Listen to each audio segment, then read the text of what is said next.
येणाऱ्यांचे स्वागत करतात ती घराची दारे.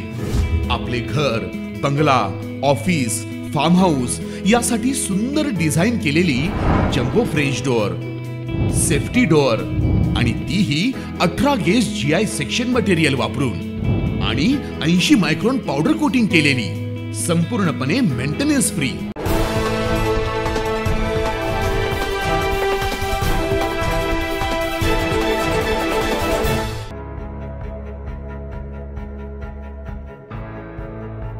देवळाली मतदारसंघात महाविकास आघाडीचे उमेदवार योगेश घोलप यांच्या प्रचाराचा उत्साहपूर्ण शुभारंभ.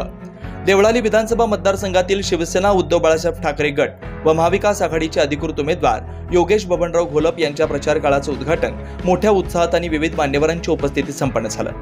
विहितगाव येथे राष्ट्रवादी काँग्रेस व शिवसेनेच्या स्थानिक पदाधिकाऱ्यांच्या उपस्थितीत प्रचाराचा शुभारंभ करण्यात आला. उद्घाटनानंतर डॉक्टर बाबासाहेब आंबेडकर आणि गाडगे महाराज यांच्या पुतळ्यांना पुष्पहार अर्पण करून रॅलीची सुरुवात करण्यात आली. विहित गावातील रॅलीद्वारे मतदारांशी संवाद साधण्यात आला. यावेळी अनेक ठिकाणी योगेश घोलप यांचं महिलांनी औक्षण करून स्वागत केलं, तर स्थानिक नागरिकांनी त्यांच्यावर फुलाचा वर्षाव केला. योगेश घोलप यांनी विठ्ठल मंदिरात दर्शन घेतलं. यावेळी आणि चौक सभेत उत्साहाचा माहोल बघायला मिळाला. विहित गावातील विठ्ठल मंदिरात दर्शन घेतल्यानंतर आयोजित चौक सभेत अनेक मान्यवरांनी आपले मत व्यक्त केली. मतदारांनी घोलप यांना विधानसभेत पुन्हा पाठवण्याचा निर्धार बोलून दाखवला.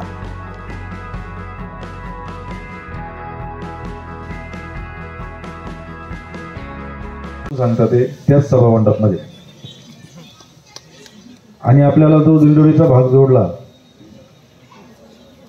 त्या ठिकाणी देखील सभा मंडप देत असताना एक अट, जशी आपण ह्या भागामध्ये पूर्व भागामध्ये नानांनी घातली होती तीच अट त्या भागात देखील घातली. कारण आदिवासी भाग त्या ठिकाणी जास्त होतात आणि व्यसनाच्या अधीन तिकडचे युवक असतील, ज्येष्ठ असतील, हे त्या व्यसनाच्या मार्गी लागले होते. आणि ज्यावेळेस सभा मंडप आम्ही देऊ, तुम्हाला त्या गावामध्ये सप्ताह बसवायला लागेल, सप्ताह सुरू करावा लागेल, तर तुम्हाला सभा मंडप देतो, नाही तर सगळे गावं त्या ठिकाणी उघड्यावरती आहेत.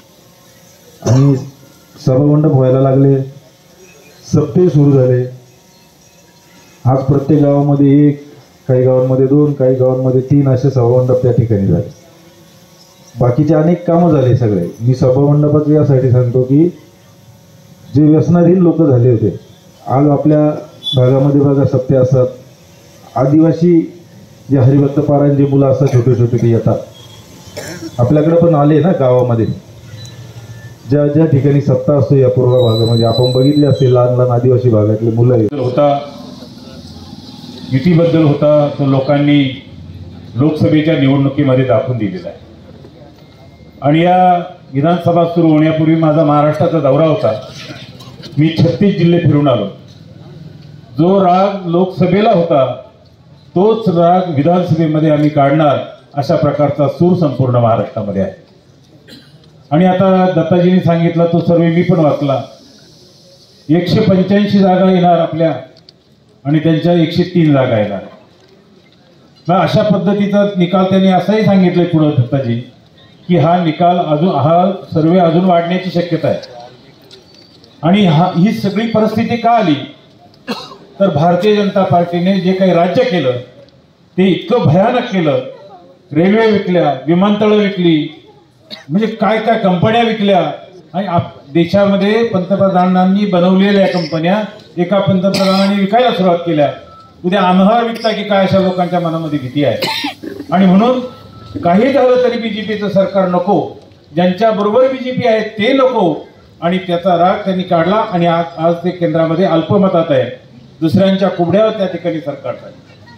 महाराष्ट्राच्या दृष्टिकोनातून अतिशय महत्त्वाची अशी निवडणूक आहे. याचं कारण जर आपल्याला विचार केला तर आपल्या लक्षात येईल की 2014ला लोकसभेच्या निवडणुका झाल्या. त्यावेळेस आदरणीय नेते नरेंद्रजी मोदी यांच्या सभा आपण ऐकल्या. त्यावेळेस आपल्याला असं वाटलं की खऱ्या अर्थानं या देशामध्ये परिवर्तन होईल, या देशाला चांगले दिवस येतील आणि म्हणून आपण सर्वांनी त्यांना भरभरून मतं दिले. ते देशाचे पंतप्रधान झाले. 14 साली त्यांनी काय घोषणा दिली होती आपल्या सर्वांना आठवत असेल. या भारताचा जो काळा पैसा आहे स्विस बँकेमध्ये, तो मी घेऊन येईल आणि प्रत्येक नागरिकाच्या, प्रत्येक माणसाच्या खात्यावर मी 15 लाख रुपये टाकेन. हा शब्द त्यांनी आपल्याला दिला होता का नाही? त्यानंतर महिलांचं जे GST मधून आपल्याला जे 1,500 रुपये दिले जातात, त्याचा काही उपयोग आहे का? आपल्याला दिवाळी केली यावेळेस, किती खर्च लागला, त्यावेळेस आपली दिवाळी चांगली गेली का? नाही गेली. कारण आपल्याच पैशातून, आपल्याच नोकरीच्या किंवा शेतकऱ्यांच्या खत बियाण्यांच्या GST मधून आपल्याला ते पैसे दिले जातात. या आधी का दिले नाही त्यांनी? एवढ्या वर्ष सत्ता होती त्यावेळेस त्यांना नाही सुचलं का महिलांचं लाडकी बहीण वगैरे असं काही?